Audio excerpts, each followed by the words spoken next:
Quiero invitarles, hermanos, esta mañana rápidamente a que se puedan poner en pie, por favor.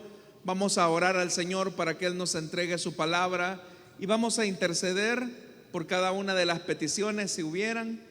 Vamos a orar, vamos a incluir cada una de estas notas de oración que han sido enviadas hasta este púlpito y vamos a rogar también al Señor nos entregue su palabra. Por tiempo, hermanos, no podemos leerlas, pero Dios, que conoce cada una de nuestras vidas, Él sabe lo que hemos puesto acá en estos papeles. Y aún si usted no pudo enviar su petición, el Señor ya sabe de antemano lo que usted necesita, y conforme a sus riquezas en gloria, creemos que el Señor va a responder. Amén, hermanos. Oremos al Señor. Padre que estás en los cielos, ante el trono de la gracia nos presentamos esta mañana para buscar a nuestro sumo intercesor, nuestro sumo pontífice, nuestro sumo sacerdote Jesucristo, quien intercede ante nosotros, ante ti, amado Padre. Y lo hacemos, Señor, en la confianza que somos recibidos en la gracia y en el amor por el cual tú abriste este camino de reconciliación a través de tu muerte, de tu sacrificio. Venimos a poner ante ti nuestras necesidades, nuestras peticiones de oración, sabiendo, Señor, que las cargas que nosotros no podemos llevar, tú tienes el poder, tú tienes, Señor amado, el auxilio para sacarnos adelante en victoria. Sabemos que el enemigo muchas veces asedia nuestra vida, acecha, Señor, nuestras familias, pero tú, Señor, eres nuestro escudo, tú, Señor, eres nuestro baluarte. Y podemos, Señor, confiar completamente en ti. Podemos descansar en tus promesas, podemos confiar en tu sabiduría, podemos, Señor, tener la esperanza que cuantos en ti esperan no serán avergonzados. Por eso trae consuelo al alma afligida, trae paz al alma necesitada. Trae, Señor amado, la sanidad a los cuerpos enfermos esta mañana, que mientras tu palabra es anunciada, milagros, sanidades, provisiones y fortalezas puedan ser repartidas en medio de tu grey. Amado Dios, también esta mañana ponemos ante ti nuestras vidas, reconociendo, Señor, que todas las cosas eres tú quien las haces posible. Te pedimos, amado Dios, que bendigas a tu pueblo. Te pedimos, amado Dios, que tú hables por medio de tu palabra y que podamos crecer en el conocimiento de ella. Todo esto lo suplicamos y lo pedimos en el nombre de Jesús. Amén y amén. ¿Cuántos pueden dar un fuerte gloria a Dios, hermanos? Amén. Quiero invitarles, hermanos, a abrir la Biblia así de pie en la primera carta del apóstol Pablo a los Corintios. Primera carta del apóstol Pablo a los Corintios, capítulo número 7. Y vamos a leer a partir del versículo número 20. Primera carta del apóstol Pablo a los Corintios, capítulo 7. Versículo número 20. Lo tenemos todos, hermanos. Nos dice así la palabra de Dios en la primera carta del apóstol Pablo a los Corintios, capítulo 7, versículo 20. Que cada uno se quede en el estado que tenía cuando fue llamado. Fuiste llamado cuando eras esclavo, no te preocupes. Pero si puedes obtener la libertad, inténtalo, porque el que es llamado por el Señor siendo esclavo es liberto del Señor. Asimismo, el que es llamado siendo libre, esclavo es de Cristo. Fuisteis comprado por un precio. No os hagáis esclavos de los hombres. Hermanos, que cada uno permanezca ante Dios en el estado que tenía cuando fue llamado por Él. Amén. Hasta ahí dejamos la lectura, hermanos. Tengan la bondad de sentarse, por favor. Hermanos, la carta a los Corintios es una carta muy interesante porque en realidad es el resultado, vamos a decirlo así, de un diálogo que tenía el apóstol Pablo con la iglesia de Corinto.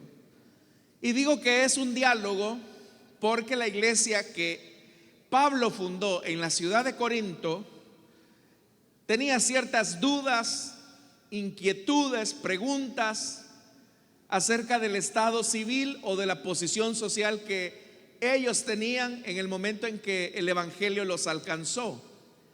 Para que nos ubiquemos, hermanos, la ciudad de Corinto se encontraba en la región de Acaya y era una zona que estaba en desarrollo porque básicamente ahí se encontraban dos puertos importantes del Imperio Romano. Corinto era una ciudad cosmopolita, es decir, por el mismo hecho que habían personas habitando la ciudad de diferentes etnias, pues cada uno de ellos tenía sus costumbres. Y esa suma de costumbres, esa suma de tradiciones que tenían las personas que vivían en Corinto, hacían de esta región una ciudad cosmopolita. No solo por el hecho de que habían personas de diferentes regiones, sino porque la ciudad, la urbe, se iba construyendo por muchas costumbres y tradiciones. Pero no todas las costumbres, no todas las tradiciones son buenas. Y una de las costumbres que más se reflejaba en esta región era el de la inmoralidad sexual. De tal manera que habían hombres que tenían más de una esposa. Y eso, hermanos, generaba un conflicto porque cuando el evangelio era anunciado, era predicado, entonces, ¿cuál debía de ser la posición del cristiano frente a esa situación que la tenía antes de llegar a Cristo? Es decir, ¿cómo resolvía esa situación? O otro estado, personas que vivían en unión libre, ¿cómo ellos también tenían que resolver esos puntos en sus vidas? Para nosotros, hermanos, esas preguntas tienen respuesta porque nosotros ya tenemos todo el conocimiento de la palabra de Dios. Sabemos que Dios bendice la relación matrimonial. Sabemos que Dios no está a favor de la unión libre, sino que Él desea que un hombre y una mujer expresen su amor en el marco legal que Él estableció, que es el matrimonio. Pero los corintios tenían preguntas y por eso es que ellos consultaban al apóstol Pablo a través de correspondencia, es decir, a través de cartas, cómo debían de resolver esas situaciones. Pero habían otras preguntas también. Y era, ¿será que los solteros deben de casarse? O si hay algún creyente que el Señor lo encontró estando soltero, ¿debía de procurar el matrimonio o debía de procurar permanecer en esa condición de soltería? Para nosotros, hermanos, repito, esas preguntas ya tienen respuesta, porque no hay nada de malo que alguien permanezca en una condición de soltería. Pero si también alguien quiere casarse, entonces, ¿será que se puede casar con un inconverso? ¿Se puede casar con una persona no creyente? Eran preguntas que ellos tenían. Otra pregunta que surgía también era el tema de la condición de viudez. ¿Qué pasa si una persona llega al evangelio, pero cuando llega al evangelio llega en una condición de viudez o estando en el evangelio en viuda? Repito, para nosotros esas son preguntas de kindergarten del evangelio, porque conocemos la palabra de Dios. Pero los corintios no tenían todas esas respuestas que nosotros tenemos ahora, porque tenemos la Biblia, tenemos la revelación escritural. Pero había una pregunta más, y era cuanto a la condición social.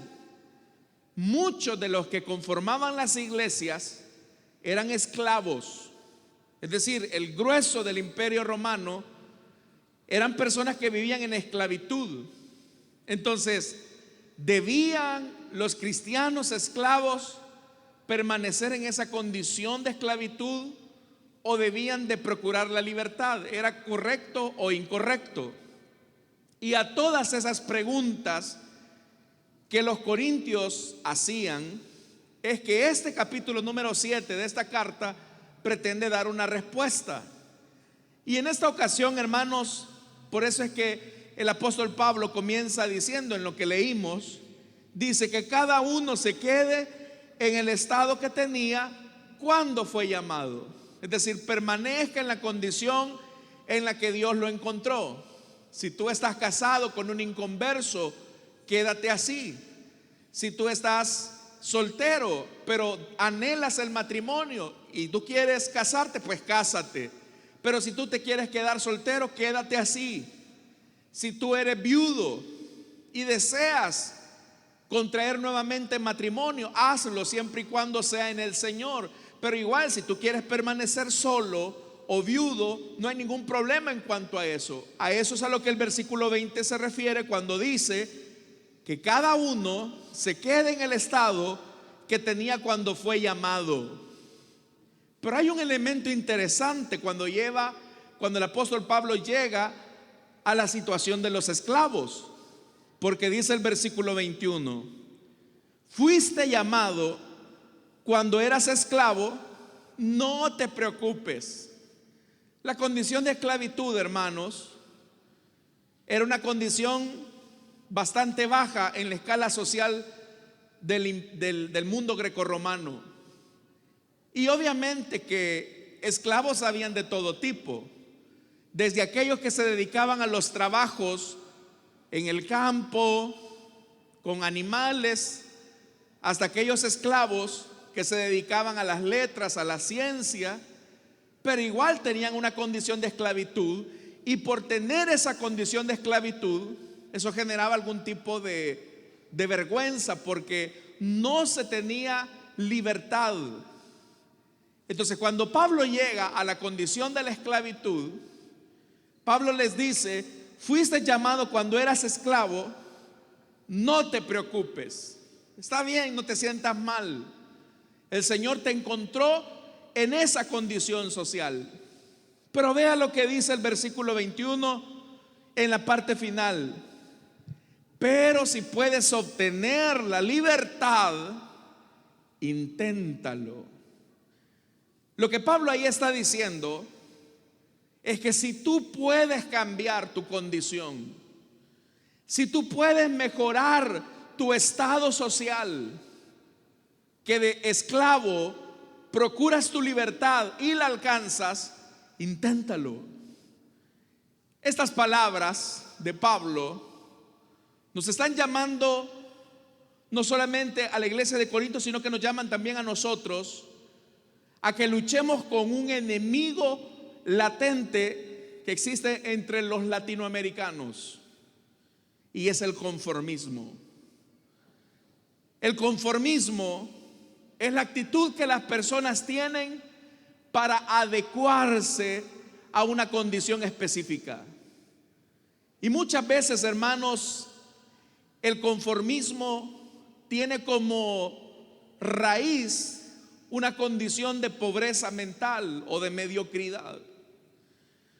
Nosotros vivimos en una cultura que se conforma con lo menos posible.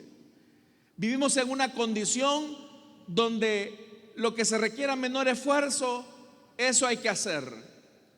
Y luchamos, hermanos, con esa cultura de conformismo. Y eso, hermanos, lo podemos notar en ciertas cosas.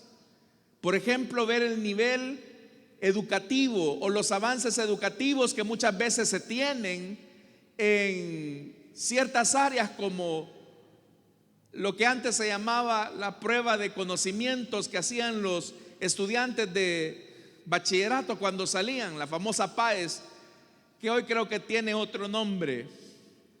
Pero, hermanos, la media de nota que se tiene entre los estudiantes o que se alcanza es una nota muy inferior. Y desde hace muchos años, hermanos, desde hace muchos años, la nota siempre ha andado entre 4 a 5, 4 a 5. Pero eso, hermanos, ha sido casi como que el común denominador. Y muchos muchachos se conforman y dicen, bueno, si la mayoría se saca esta nota, entonces yo para qué me voy a preocupar o por qué me voy a afanar por sacar una mejor nota, si la mayoría nos sacamos esta calificación. Lo mismo ocurre con la nota de nuevo ingreso para la universidad estatal, para la Universidad Nacional de El Salvador. Usted sabe que la misma universidad tiene que reducir los estándares para que ingresen nuevos estudiantes al alma mater. Pero eso de lo que nos habla es que nuestra cultura está rodeada con mediocridad. Nuestra cultura está rodeada de conformismo. Y hoy, hermanos, que nos encontramos en el inicio de un nuevo año, nosotros tenemos la tendencia, como suele ocurrir con muchas personas, de hacernos lo que nos llamamos propósitos de año nuevo. Y se sabe, hermanos, que las personas mantienen esos propósitos de año nuevo los primeros días del año. Pero en la medida en que el tiempo va avanzando, las personas abandonan esos ideales, abandonan esas aspiraciones, porque se conforman a la condición que han alcanzado o que tienen. Pero una de las cosas que llama la atención en la Escritura es que nuestro Dios hace las cosas con excelencia y con esmero. El libro de Génesis, al describir cómo Dios iba creando cada cosa en cada día, dice la Biblia que el Señor decía que Dios mismo se calificaba y Él decía que era bueno. Y cuando hizo al hombre, es decir, cuando nos hizo a nosotros, Él dijo que era bueno en gran manera. Eso de lo que nos habla es de que Dios no se conformó con lo mínimo. Dios no se conformó con la mediocridad, sino que Dios siempre le colocó, selló con excelencia su creación. Tal vez usted no logra apreciarse con la objetividad con la que Dios quisiera que se viera a sí mismo.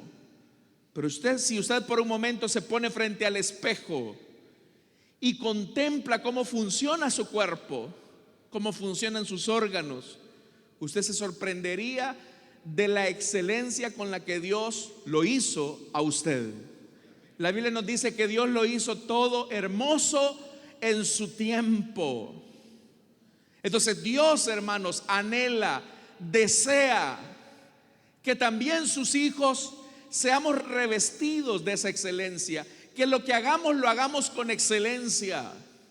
Y por eso es que el apóstol Pablo les dice a los esclavos: muchachos, ustedes que llegaron al evangelio en esta condición de esclavitud, no se sientan menos que aquellas personas que ya tienen su libertad. Pero si pueden conseguir su libertad, inténtenlo, háganlo. Pablo entonces les está diciendo: no se conformen con lo mínimo, no sean personas conformistas, traten la manera de crecer, de buscar más allá la excelencia. Y en el inicio de este año, amados hermanos y hermanas, Dios también nos hace la invitación para que podamos crecer en excelencia y no nos conformemos. Pero hay ciertos enemigos que tenemos que vencer para no acomodarnos al conformismo. Y el primer enemigo que tenemos que vencer para luchar contra el conformismo o la mediocridad es el tema de la comparación. Las personas se conforman cuando se comparan con una persona que está en su misma condición o está peor que él. Entonces, son los estudiantes que, por ejemplo, si la mayoría en el salón de clases se saca 6, él aspira a sacarse al menos 5 o 6, pero no anhela sobresalir, no anhela buscar la excelencia, porque dice, bueno, si todos mis compañeros se sacan esa nota, ¿yo para qué voy a buscar otra? O si en mi familia todos los González, todos los Martínez, todos los López, nunca hemos coronado nada significativo en la vida, entonces ¿yo para qué voy a hacer el intento? Con lo primero que tienes que luchar para vencer tu conformismo es con la comparación. Quiero decirle algo, usted es único, no hay otro como usted. Solamente basta, hermanos, con que vea sus huellas dactilares para darse cuenta que Dios de manera minuciosa lo hizo a usted diferente. Y si en su familia todos fueron conformistas, todos se mantuvieron en lo mínimo, eso no significa que usted va a seguir la misma tendencia para hacer lo mismo. Usted puede salir adelante, porque Dios le ha dado de su sabiduría, le ha dado de su gracia, le ha dado de su poder, le ha dado de su palabra para que alcance su máximo potencial. Pero no se compare, no se compare con otras personas. Incluso la comparación podría ir en el sentido de hacernos las víctimas.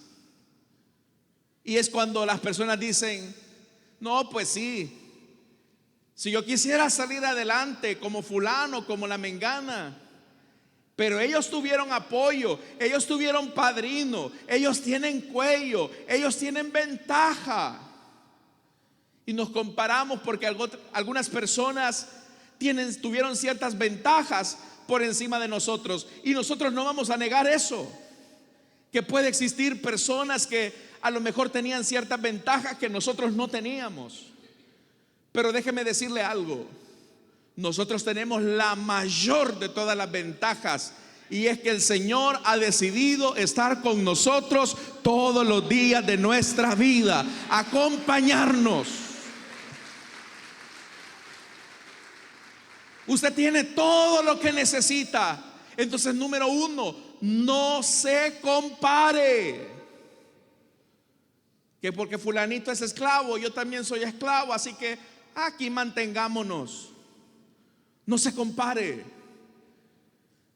Otro enemigo con el que tenemos que luchar para combatir el conformismo o la mediocridad, hermanos, es que continuamente no nos disciplinamos.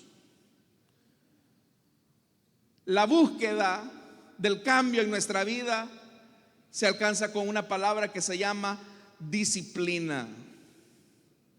La disciplina es la práctica que se repite una y otra vez.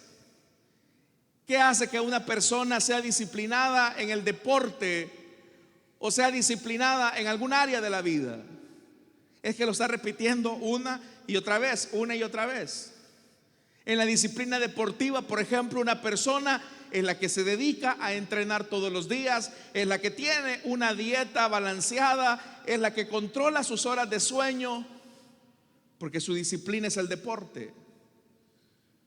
Nosotros, hermanos, nos puede gustar jugar fútbol, por ejemplo, pero no tenemos el deporte o el fútbol como una disciplina, porque nosotros vamos a jugar quizás el domingo, lo que los muchachos dicen, vamos a hacer una chonguenga, dicen. Pero eso no es disciplina. Eso es ir a jugar, es ir a desestresarse. Hágalo si usted puede, después de que haya venido al culto, obviamente. Dicen amén los hipotes. Bueno,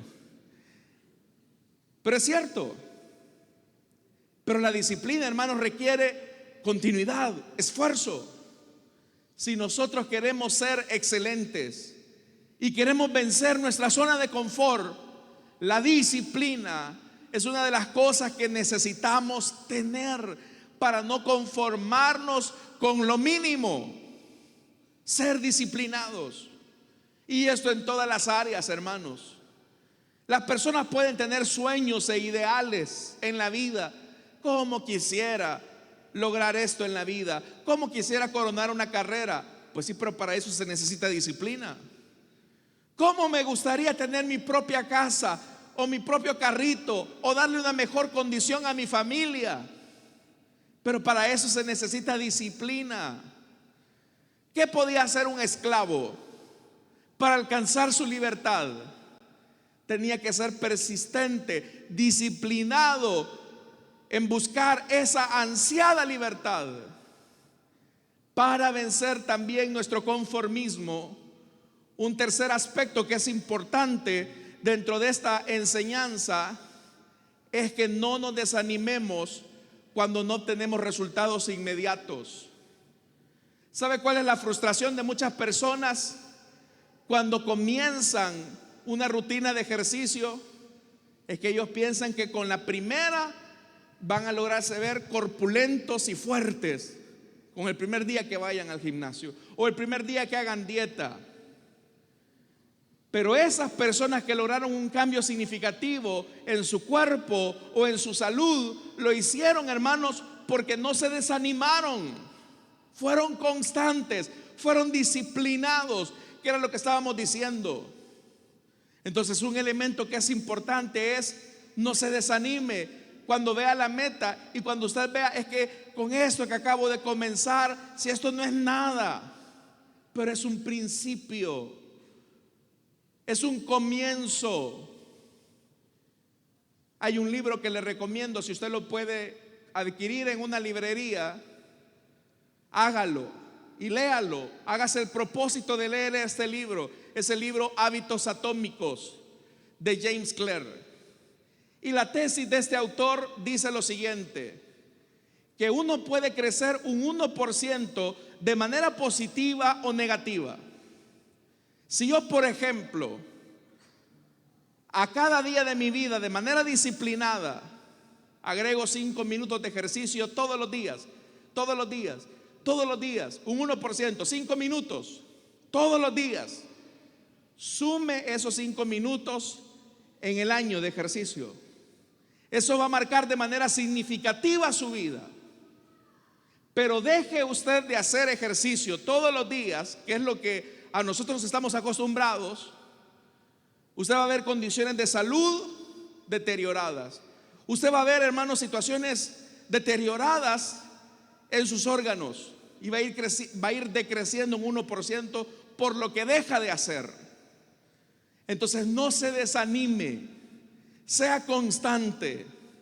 Tal vez usted ha escuchado la famosa fábula de la liebre y la tortuga. La liebre era rápida y por ser rápida pensaba que podía conquistar la meta fácilmente, cuando se comparó con la tortuga, que era muy lenta. Pero la tortuga tenía algo en especial, y usted ya conoce esa fábula, y es que la tortuga era persistente, no se desanimó ante el talento de su competencia, que era la liebre. Nosotros como cristianos tenemos que aprender también a tener esa actitud de no desanimarnos. De repente quizás usted está buscando adquirir una vivienda para su familia y ya le dijeron en el fondo que no, ya le dijeron en el banco que no, que usted no aplica. Usted no se conforme, sino que sea persistente, persista. Hermano, pero es que a mí no me alcanza. Hermano, pero es que a mí no me dan crédito. Hermano, yo jamás voy a tener una casa propia. Insista, como la viuda, que llegará el momento en que Dios cumplirá la palabra en su vida. Que todo aquel que busca, halla. Que todo aquel que toca, se le abrirá la puerta. Porque Dios está con usted, amada iglesia del Señor. Insista. No se desanime. Hermano, que yo ya fui a colocar currículums en esta empresa y me cerraron la puerta. Insista. Vaya a otro lugar. Pero muchas veces nosotros, hermanos, nos dicen no a la primera y nos desinflamos totalmente. ¿Se imagina que su esposa le hubiera dicho que no a la primera? No estaría casado con esa bella mujer. Solo uno dijo amén, ¿verdad? ¿Se imagina si su esposa le hubiera dicho que no a las primeras de cambio? Si usted se hubiera desanimado. Pero sabe, hermanos, la insistencia, la persistencia hace que nosotros logremos la excelencia. Entonces el tercer principio es: no se desanime. Probablemente a la primera no lo va a lograr, vuelve a intentarlo. La Biblia nos recuerda esto de manera muy especial, especialmente en la sabiduría, cuando Él dice: 70 veces cae el justo. ¿Y qué ocurre, hermanos? 70 veces el Señor lo vuelve a levantar. Dios desea que nosotros persistamos. Le voy a decir algo: si hay algo positivo que le podemos aprender al diablo, fíjese lo que le voy a decir, no me voy a apedrear, pero si hay algo positivo que le podemos aprender a Satanás, es que el diablo es persistente.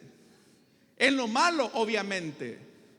Pero ¿qué pasaría si nosotros como pueblo de Dios somos persistentes? Somos persistentes, insistimos, insistimos, insistimos.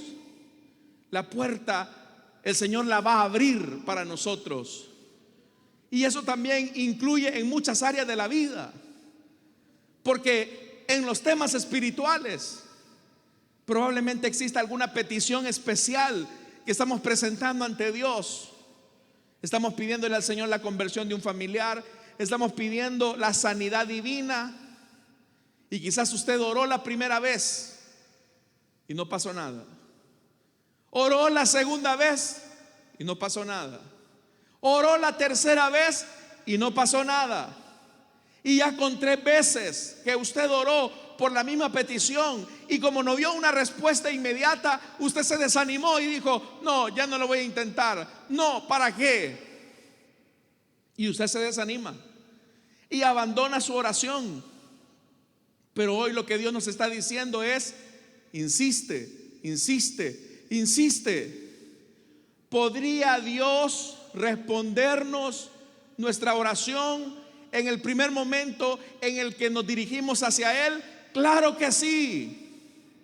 Pero Dios necesita labrar en usted el carácter, y parte de la consistencia del carácter es que usted sea un necio, que insista, insista, insista, insista, porque eso va a labrar su carácter.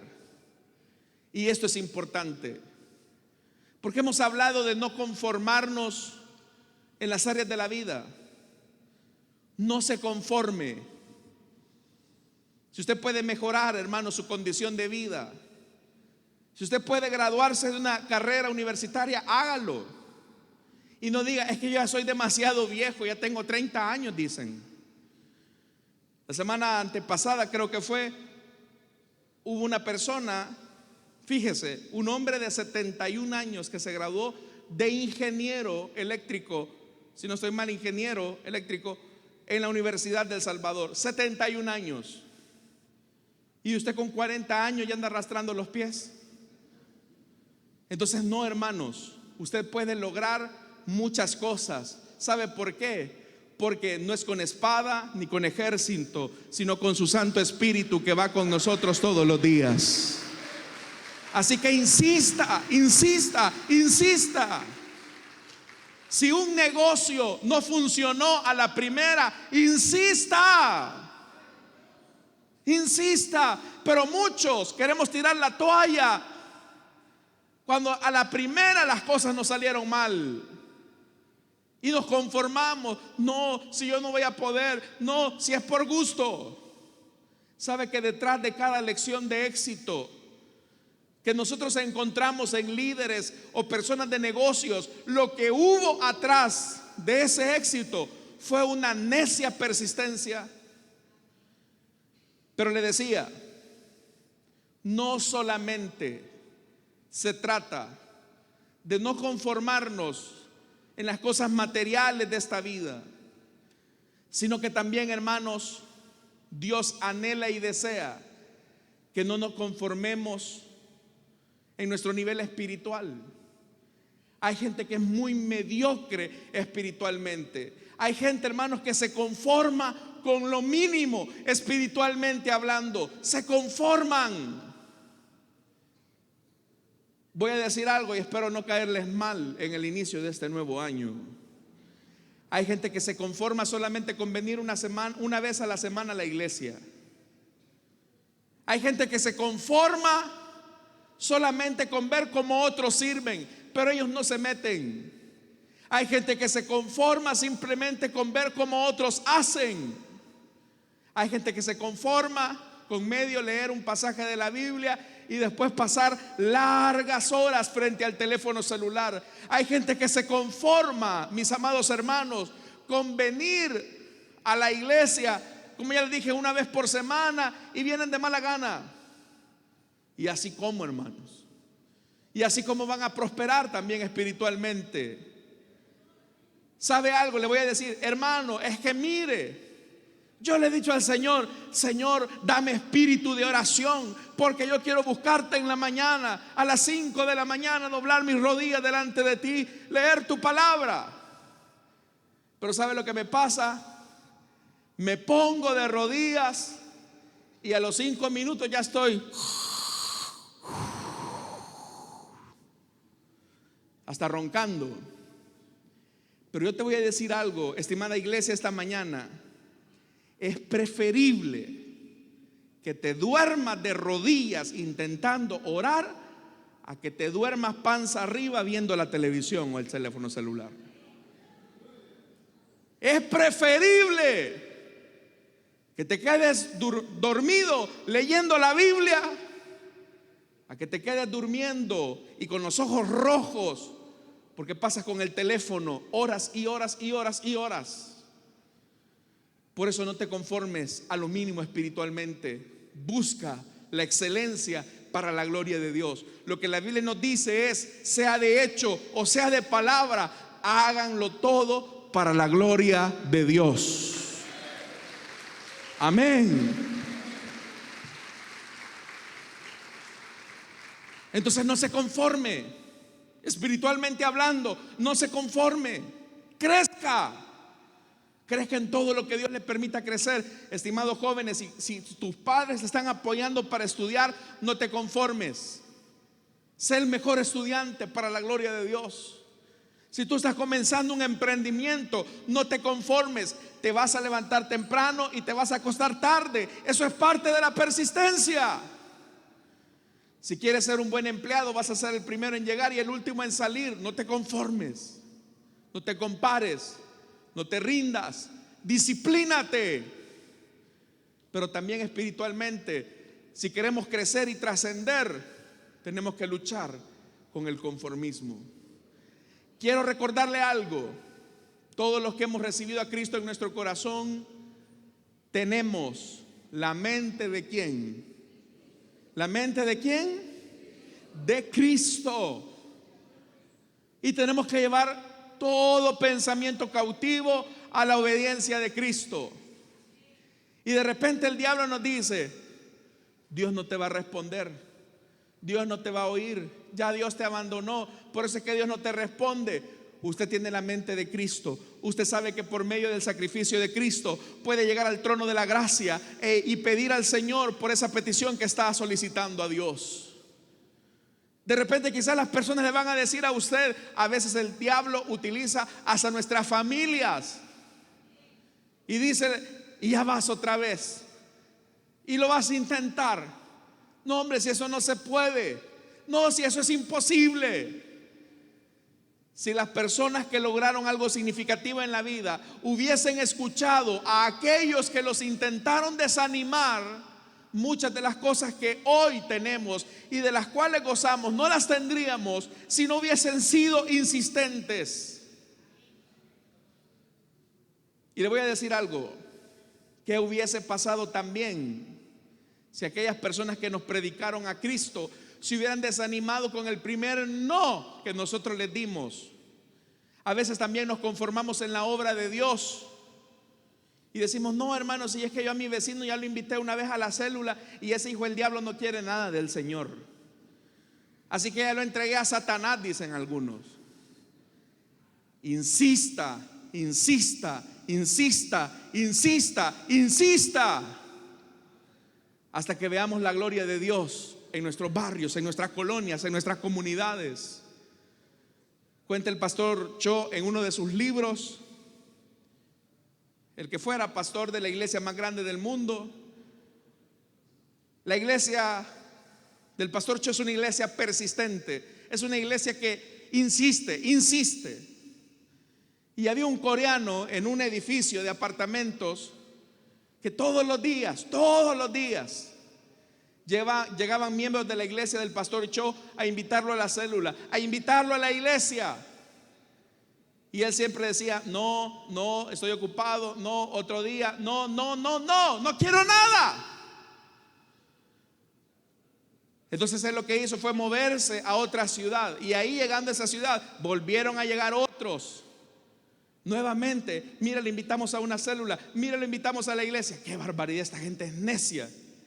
No, decía él. Y se movía a otro apartamento, a otro edificio, y llegaban otra vez. Para no hacerle largo el asunto, este fulano dijo, bueno, ya me cansé de esta gente. Se movió a los Estados Unidos, al otro lado del mundo, y dijo, bueno, aquí nadie me va a molestar. Y el primer día que llegan hermanos de la iglesia del pastor Cho a invitarlo a una célula o para que participara en un culto. Y finalmente aquel hombre accede a ir porque dijo, bueno, me doy por vencido, porque esta gente insiste. Pero el pastor Cho dice, finalmente este hombre se entregó a Cristo y ahora es un líder también que insiste en predicarles a otros del evangelio de Cristo. Entonces vea esto, no se desanime, insista. Si la gente le dice que no, mire, vamos al culto, 7:30. No, mire, es el primer día de la semana y descanso. No, vuelve a ir otra vez. Mire, lo invito a la célula. No, mire, lo invito nuevamente a ir al culto. No, pero usted insista, porque el Señor abrirá las ventanas de los cielos para derramar bendiciones abundantes sobre usted, y ese corazón finalmente va a caer rendido a los pies de Cristo. Así que, hermanos, si todavía tiene algo de mediocridad en algún área de su vida, sacudámonos y luchemos por lo excelente, luchemos por lo mejor. Y si usted dice, hermano, pero mire, yo me he alejado del Señor, la verdad es que yo he sido un mediocre espiritualmente, la verdad es que yo me he conformado con lo mínimo.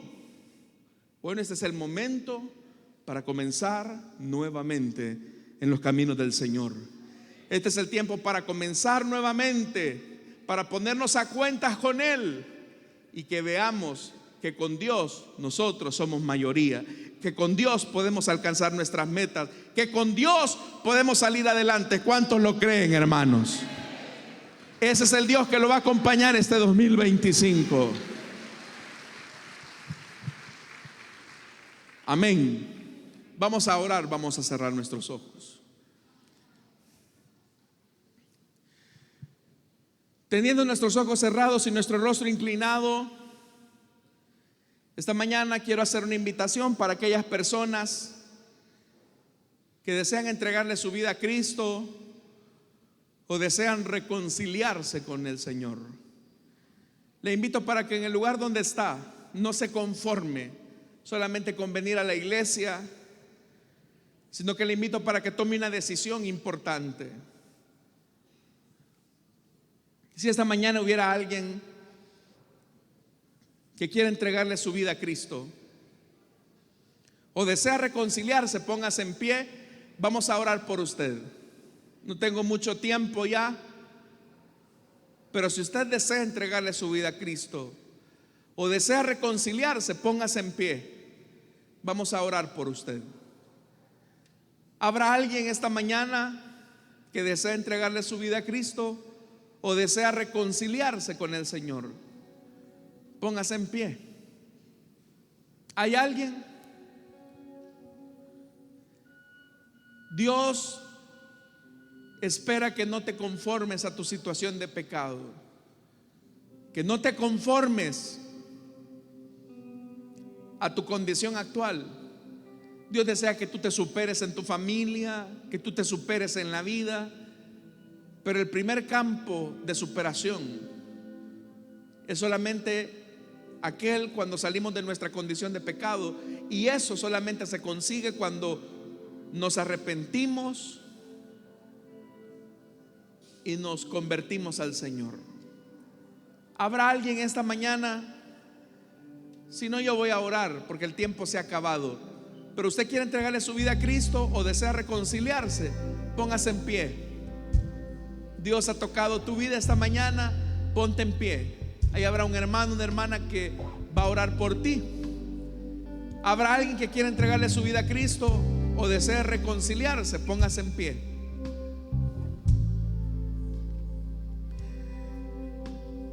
Vamos a orar ya.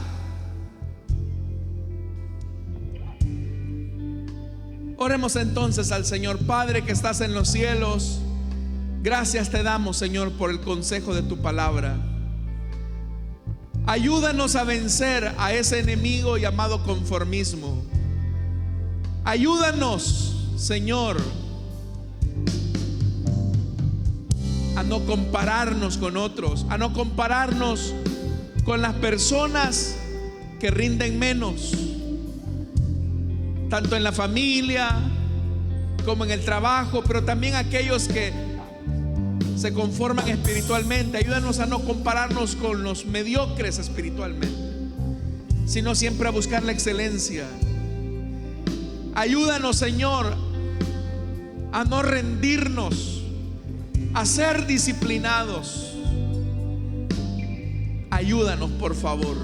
Bendice a tu pueblo para que puedan crecer en la vida, no solamente en sus familias, sino que también crecer en la vida espiritual, para que seamos mejores cristianos que reflejen tu palabra en cada instante.